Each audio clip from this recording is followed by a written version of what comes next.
నమస్తే, welcome to Ankusam news. రాప్తాడులో CM YS Jagan Siddham సభ 18న భారతదేశ చరిత్రలో నిలిచిపోయే విధంగా రాప్తాడులో 18వ తేదీన సీఎం వైఎస్ జగన్ నాయకత్వంలో జరిగే సిద్ధం సభ ఉండబోతుందని అనంతపురం జిల్లా రీజనల్ కోఆర్డినేటర్ పెద్దిరెడ్డి రామచంద్రారెడ్డి అన్నారు. రాప్తాడు సమీపంలో నిర్వహించబోయే సిద్ధం సభకు సంబంధించిన ఏర్పాట్లను ఆయన పరిశీలించారు. ఎమ్మెల్యే ప్రకాష్ రెడ్డితో పాటు ఇతర వైసీపీ నాయకులు ఈ కార్యక్రమంలో పాల్గొన్నారు. ఈ సందర్భంగా మంత్రి పెద్దిరెడ్డి మాట్లాడుతూ రాప్తాడులో ఈ నెల 11న జరగాల్సిన సిద్ధం సభ 18కి వాయిదా వేసినట్టు తెలిపారు. జగన్ అంటే మనం రాయలసీమ బిడ్డ అని అందరూ భావిస్తారని, అలాగే వైఎస్ఆర్ కాంగ్రెస్ పార్టీని కూడా మన పార్టీగా భావిస్తారన్నారు. అందుకే ఈ సభ కనివిని ఎరుకని రీతిలో ఉండేలా ప్లాన్ చేస్తున్నట్టు చెప్పారు. మొత్తం 50 నియోజకవర్గాల ఎమ్మెల్యేలు ఈ కార్యక్రమంలో పాల్గొంటారని, పెద్ద ఎత్తున జనం కూడా వచ్చేలా ప్రణాళిక చేస్తున్నట్టు చెప్పారు. ఈ కార్యక్రమాన్ని ప్రతి ఒక్కరూ బాధ్యతగా తీసుకుని విజయవంతం చేయాలని, సర్పంచ్లకు కూడా ఇటీవల ఉన్న సమస్యలు పరిష్కరించి వారి అకౌంట్లలో డబ్బులు వేశామన్నారు. ఇంకా ఏమైనా ఉన్న జగన్ పరిష్కరించేందుకు సిద్ధంగా ఉన్నారన్నారు. 1998లో ఆ రోజు సోనియా గాంధీ రాజకీయాల్లోకి వచ్చినప్పుడు నా ఆధ్వర్యంలో భారీ సభను నిర్వహించామన్నారు. ఇప్పటి వరకే అది పెద్ద సభ అని అన్నారు. దానికి మించి ఉండేలా ఈ సిద్ధం సభ జరగబోతుందని, దేశ చరిత్రలో అతిపెద్ద సభగా ఉంటుందని పెద్దిరెడ్డి అన్నారు. ఈ సభ మన గెలుపుకు నాది పరకాలని పెద్దిరెడ్డి అన్నారు. మేము ముందు నుంచి ఊహిస్తా ఉండేది, యువత కూడా కమ్యూనిస్టులు వెళ్తూనే ఉన్నారు, కాంగ్రెస్ ఇండైరెక్ట్ గా వెళ్తూనే ఉంది, బీజేపీ ఉంది. బీజేపీలో ఉండే నాయకులందరూ కూడా తెలుగుదేశం పార్టీకి సంబంధించిన వాళ్ళే, 4 ఎంపీలు ఉన్నారు అక్కడ. కాబట్టి మేము పెద్ద ఆశ్చర్యకరమైన వార్తగా దీన్ని చూడడం లేదు. మా నాయకుడు సింగిల్ గానే వస్తారు. జగన్మోహన్ రెడ్డి గారి ప్రపంచం ఈ రాష్ట్రంలో కొనసాగుతూ ఉంది. ప్రధానంగా మన రాయలసీమలో మనం అన్ని స్థానాలు గెలవాలనే ఒక పట్టుదలతో పనిచేస్తాం, తప్పకుండా గెలుస్తాం. అదే ఈనాడు పేపర్ అంతకుముందు కరోనాలో కూడా ఒకవైపు చంద్రబాబు నాయుడు, లోకేష్, బాలకృష్ణ గారు అందరూ 4 గోళ్ల మధ్య హైదరాబాద్ లో ఉంటే వారందరినీ పట్టించుకోకుండా, కరోనా బాధితులు ఎవరిని పట్టించుకోకుండా, నియోజకవర్గాలు పర్యటించకుండా, రాష్ట్రానికి నాయకుడుగా ఉండే పార్టీకి ఆయన ఈ పక్క తిరగకుండా ప్రతిపక్ష నాయకుడుగా కరోనాకు భయపడి అందరూ లోపలికి వచ్చినారు. ఆ రోజు ఎవరు ముందుకు వచ్చారు? ప్రధానంగా వాలంటీర్స్ వచ్చారు.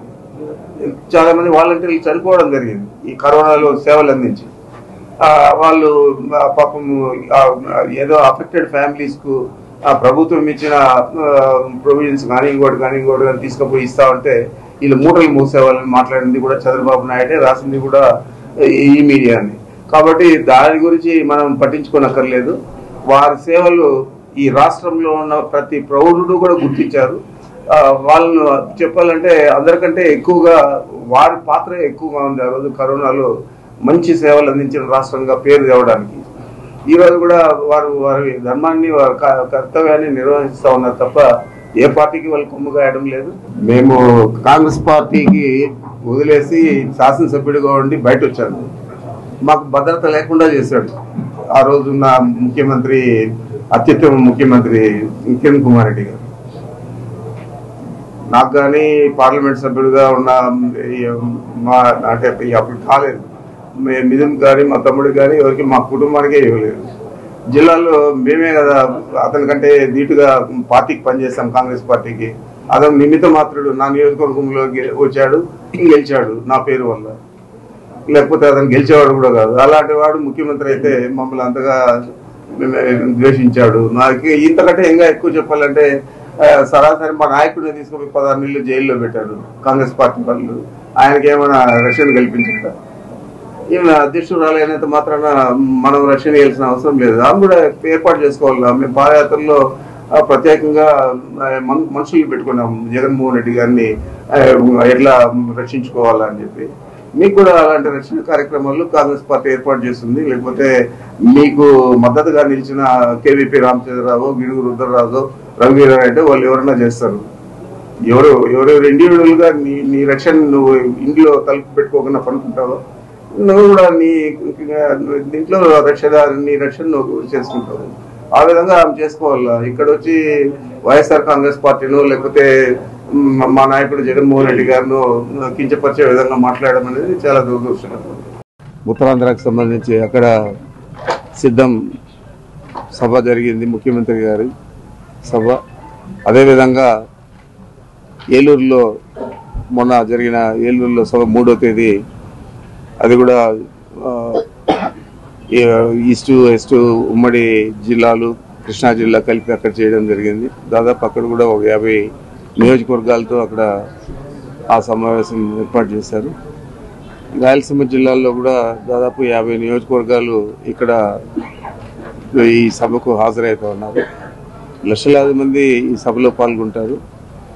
మరి పెద్ద ఎత్తున దీన్ని రాయలసీమ వాసులందరూ కూడా మన ఉనికి చాటుకునే విధంగా మన ముఖ్యమంత్రి మన రాయలసీమకు సంబంధించిన వాడు, మరి ఎప్పుడూ జరగనంత పెద్ద సభ ఇక్కడ జరగాలని చెప్పి జరుగుతుందని నేను తెలియజేస్తా ఉన్నాను. ఈ సభ ఒక ప్రతిష్టాత్మకంగా మనం తీసుకోవాలా, ఎందుకంటే ఈసారి అన్ని సీట్లు గెలిచే విధంగా మనం పనిచేస్తా ఉన్నాం. తప్పకుండా ఇది ప్రతిబింబించే విధంగా మన విజయానికి నాందిగా ఈ సభ జరగాల. రాబోయే రోజులు ఇంకా బాగుంటాయి కాబట్టి, ఆర్థికంగా మనకి ఇబ్బంది ఉండదు కాబట్టి లోకల్ బాడీస్ను బలోపేతం చేయడానికి జగన్మోహన్ రెడ్డి గారు ముందుకు వచ్చారు. మా నాయకులందరూ కూడా శక్తివంచన లేకుండా కృషి చేయాలని కూడా అందరినీ కోరుకుంటారు. నెల్లూరు, ప్రకాశం, గుంటూరు అవి కూడా ఒక సభ ఉంటుంది. మా వాళ్ళందరూ 1 గంటకే వస్తే బాగుంటుంది. ఎందుకంటే మనం అంతా పెద్ద ఎత్తున ఆర్గనైజ్ చేసినా కూడా బస్సుల్లోనే అందరూ కూర్చొనేశారు. ఏది దిగడానికి బస్సులు రావడానికి ఇబ్బంది పడి ఏలూరు సభలు ఆ విధంగా కాకుండా 1 గంట లోపలే అందరూ కూడా భోజనాలు పెట్టించి అందరినీ కూడా తీసుకు